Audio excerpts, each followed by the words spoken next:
Ladies and gentlemen, weebs and waifus, welcome to Kill World here on YouTube. And boy, do I have a treat for you all today because I will be covering one of the most highly anticipated anime of the year, Solo Leveling Season 2. The entirety of Season 2 is now in our rear view, so I recommend watching this video after seeing the anime yourself to avoid any major spoilers. True weebs have already seen it though, am I right? Now, I will be giving the synopsis and the highlights from every episode this season, so if you forget anything that's happened, you can always come back to your old boy Kyo, and I'll have the information for you. But of course, before we get into my review of Season 2 of Solo Leveling, if you haven't yet, please make sure to like, subscribe to the channel, and hit the notifications bell to alert you of new videos being posted to the channel. I would greatly appreciate the support. We are so close to 200 subscribers and I'd really like to break that milestone soon. Now, without further ado, Solo Leveling Season 2. Let's talk about it. Now, first off, I just want to point out that while watching Solo Leveling Season 2, I cannot help but see all the similarities between Solo Leveling and perhaps my favorite anime of all time, Hunter x Hunter. Hunter x Hunter has a Hunter Association. Solo Leveling has the Hunter Association. Hunter x Hunter has a Chimera Ant arc. Solo Leveling too has an arc dedicated to murdering ants in the Jeju Island raid arc. Jin Wu is a quote-unquote player and is leveling up and acquiring new skills and abilities, etc. Greed Island in Hunter x Hunter was an entire arc of Gon and Killua training in a video game and using skills from cards in the game. You see where I'm getting at here? It's like the meme where the guy asks if he can copy the other guy's homework and the dude's like, yeah, sure, just don't make it too identical, you know? Now, I'm not trying to attack Solo Leveling here, but it's quite obvious that Hunter x Hunter had quite the influence. I just wish Hunter x Hunter got the same level of hype that Solo gets because I am definitely biased towards Hunter x Hunter. I mean, if you look at my avatar for this channel, it's pretty much based on Kurapika from Hunter x Hunter, so you can kind of see where I'm coming from. Hopefully, we get some more episodes of Hunter x Hunter very soon because your boy is fiending for sure. But this video isn't about Hunter x Hunter. Let me get back on track. Episode 13. You aren't E rank, are you? This episode covers chapter 46 through 51 of Solo Leveling.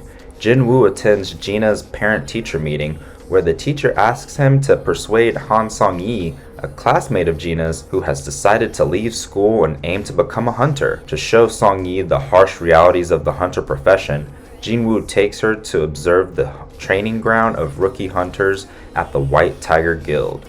However, upon stepping into a C-rank gate, the surroundings suddenly transform, bathed in a red glow, and they are completely cut off from the outside world.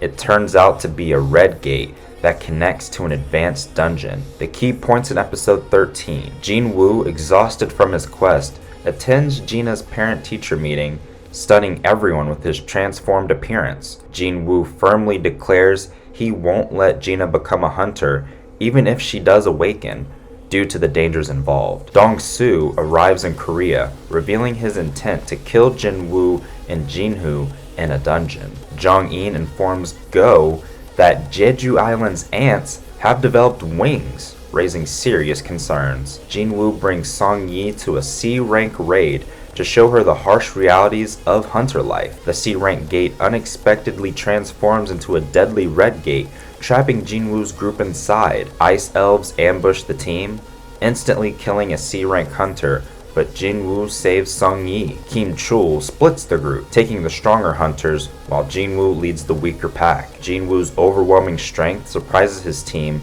as he effortlessly kills ice bears. Outside, Bak and Hwang Dong-soo discuss Jinwoo's fate, with Dong-soo assuming he won't survive, and Kim Chul's group is ambushed and slaughtered by ice elves, leaving him to flee in terror. Episode 14. I suppose you aren't aware. Chapters 51 to 55. Several days have passed since Jinwoo and the others stepped into the Red Gate. While spending time in the forest, Jinwoo leads the attack team when the dungeon boss, an ice elf named Baruka, appears with a group of his kin. For some reason, Jinwoo can understand the monster's language. Baruka proposes that if Jinwoo hands over the attack team members, they will not harm him, but of course, Jinwoo refuses. Key points. Jinwoo defeats the lifeless ice bears inside the Red Gate and summons their shadows to bolster his growing army. Frustrated by delays and a link between Jinwoo and Manager An, Hwang Dong-soo shifts his rage, sparking a fierce clash with Baek and other S-rank hunters. A-rank hunter Kim Chul, driven to madness and despair after witnessing carnage, lashes out at low-rank hunters before being subdued by Jin Wu. The appearance of invisible ice elves and their leader, who taunts Jin Wu in his own tongue, reveals that all magic beasts kill humans except him, hinting at a mysterious guiding system. When Barca, the ice elf leader, proposes a sinister truce, Jinwoo rejects it and initiates an all-out battle with his shadow army. In the ensuing chaos, Jinwoo extracts Kim Chul's shadow to create Iron, a towering warrior who joins forces with Jin Wu and Egress to defeat Barca. After the battle, the surviving hunters emerge while Jin Wu, reflecting on the burden of his actions, departs with Song Yi as a new day dawns with fresh challenges. Episode 15. Still a long way to go. Chapters 56 to 61. After fulfilling his promise to clear 19 dungeons together with Jinwoo, Jin Wu, now stronger than when he fought Cerberus, prepares for his next challenge, to gather the materials needed for the holy water of life, which may cure his mother's illness. He once again takes on the S-rank dungeon Demon Castle. There, Jin Wu is tasked with a new quest to collect 10,000 demon souls to clear the dungeon. Key points. Jinwoo is shocked by Sung Jinwoo's formidable shadow army during a high-stakes dungeon raid. A mysterious man, Sung Hwan, rumored to be trapped in a dungeon for 10 years, creates tension during an American hunter's encounter. Notice how he has the same last name as Jinwoo? Ooh. Jinwoo and Jinwoo celebrate their guild raid success, while Jinwoo edges closer to taking over the family guild despite pending challenges. Jinwoo embarks on a week-long quest to the Demon King's castle to gather ingredients for the elixir of life to save his mother, leveling up and defeating a massive boss. As secretive threats loom, with evolved magic beasts and dire warnings from Sung Hwan, the stakes for both family and fate intensify. Episode 16. I Need to Stop Faking. Chapters 61 to 66. Realizing that he needs to raise his level further to clear the S-rank dungeon Demon Castle, Jinwoo decides to undergo a re-evaluation of his hunter rank to participate in advanced raids. With his overwhelming magical power that surpasses the measuring device's limits, Jinwoo begins to attract the attention of major guilds like the White Tiger Guild and Hunters Guild. Meanwhile, a certain individual also comes to visit Jinwoo. Key points. Jinwoo reflects on his situation and decides to raise his rank to join higher level raids. At the Hunter Association, Jinwoo begins his reassessment while two hunters discuss the process nearby. The reassessment machine fails to measure Jinwoo's magic power, and a worker declares him an S rank. Jinwoo becomes the 10th S rank hunter in the country, drawing attention from Choi and Woo, who discuss the Red Gate event. In the lobby, Choi approaches Jinwoo about guilds, but Jinwoo declines, leaving Choi suspicious of his connection to the Red Gate.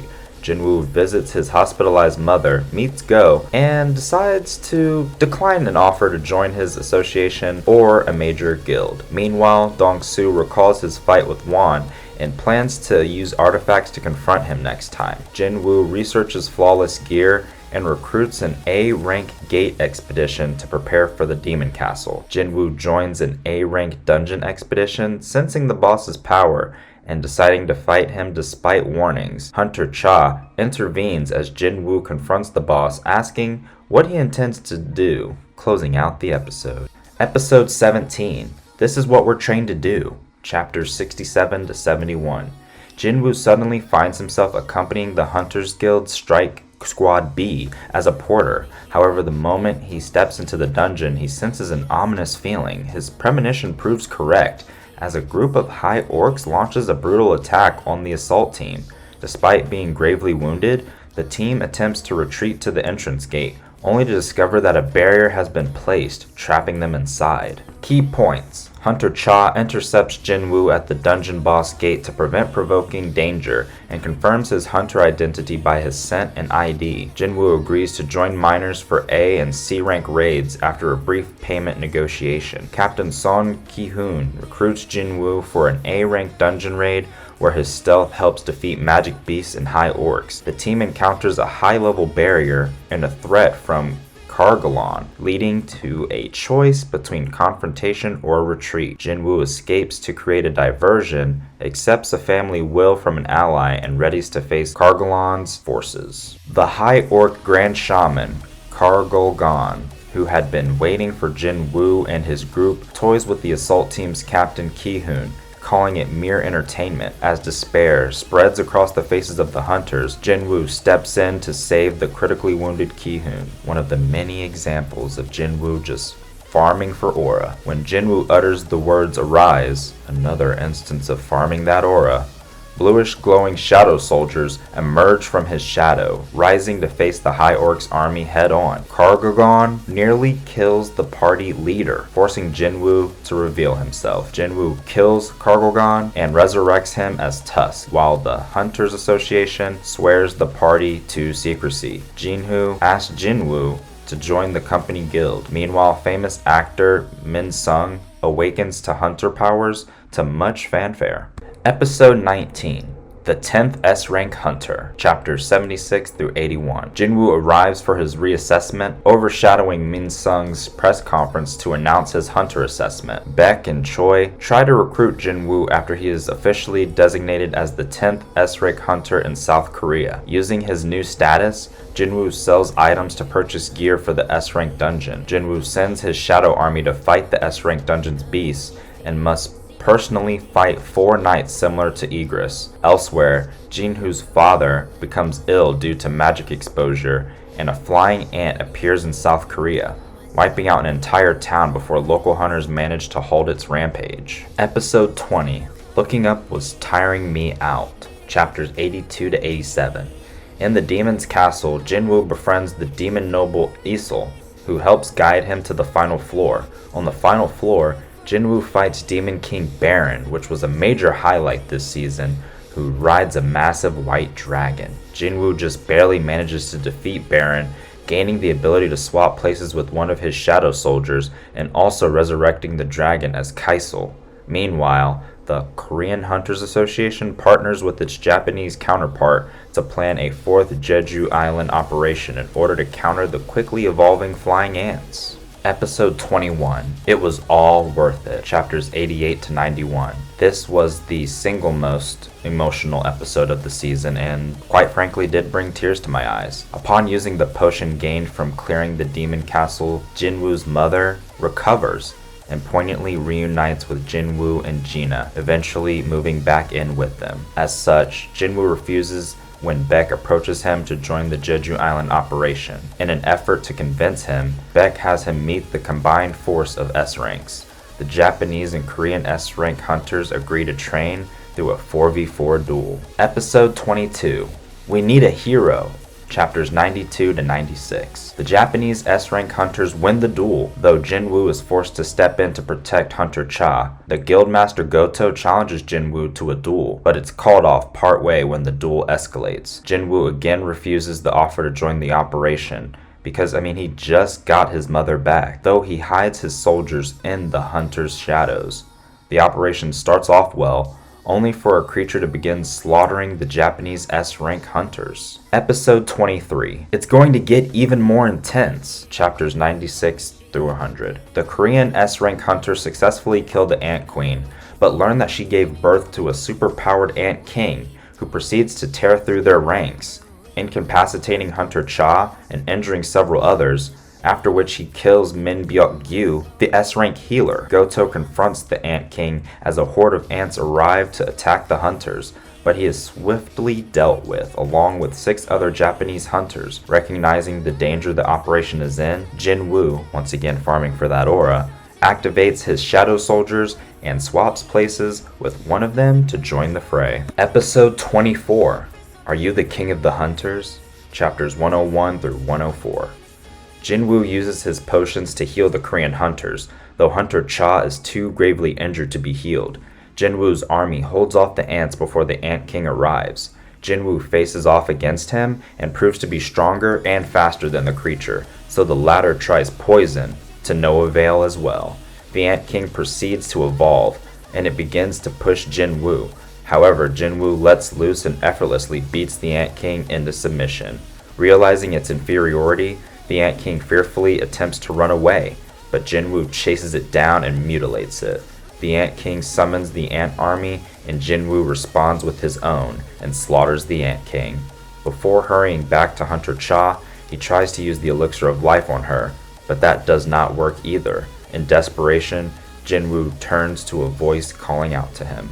And finally, episode 25, the season finale. On to the next target, chapters 104 to 110. The voice being Byung-gyu's soul, Jinwoo raises him as a shadow, who promptly heals Hunter Cha's injuries. Beck argues that Byung-gyu was a kind man who hated fighting, and Jinwoo agrees and releases his soul. He sends the other hunters to the escape helicopter, staying behind to clear the nest of eggs and stragglers. Outside the cave, thousands of the remaining ants go haywire and attack the hunters on the ships and mainland Korea's shores. Jin Wu raises the Ant King, who exhibits the ability to speak due to his high rank of general. At its request, Jin Wu names the Ant King Beru and sends him out to help slaughter the remaining ants, before raising the slain ants in the nest too. Jin Wu rides out on Kaisel and also helps clear the ants. Several days after the raid, Jin Wu is touted as a hero by the media, though some also criticize him for not participating in the beginning. And I can understand that criticism. However, Jin Woo's mother has just awakened after a 4-year coma and he just got her back, so I don't entirely blame him for not wanting to go. Jin Woo reveals his desire to start his own guild to Chairman Go. The Knights Guild goes back to clean up Jeju Island, where they encounter two strange and powerful beings who immediately neutralize them. The two beings question why someone with Jinwoo's abilities would help humans before departing through gates, all while Hwan eavesdrops on them. While Hunter Cha decides to train to get closer to Jin Woo, the latter effortlessly clears a gate on his own. Season 2 of Solo Leveling was an absolute banger and a pleasure to watch. Jinwoo's aura is reaching insurmountable levels, the likes of which we have never seen. He is absolutely dripping in aura to the point I am starting to think he needs to farm aura to even live. He has the exaggerated swagger of an S-rank hunter for sure. W's in the chat for my boy Jinwoo saving his comrades in the most ridiculously dramatic ways possible. However, on a more serious note, I really loved the visuals and fight scenes in particular this season. It also left a lot of unanswered questions that I will be pondering until Season 3. Questions like, will Jin Woo and his father see each other again? Just what is the system? Why does Jin Woo seem to be the only hunter that can grow and get stronger? Is everything just a simulation? I think a great way to judge a series is if it can make you think and hypothesize about what's to come, and Solo Leveling makes me do that, which I love. I cannot wait for Season 3. Solo Leveling Season 2 was a solid 9 out of 10. If you have made it to this point in the video, a huge arigato gozaimasu to you, and if you are new to the channel, please once again make sure to subscribe. It would be greatly appreciated. And if you have seen Solo Leveling Season 2, let me know in the comments, which one of Jinwoo's shadows is your favorite? Was it Tusk, Tank, Kaisel, or a different shadow? I love hearing from you guys. And in the meantime and in between time, sayonara.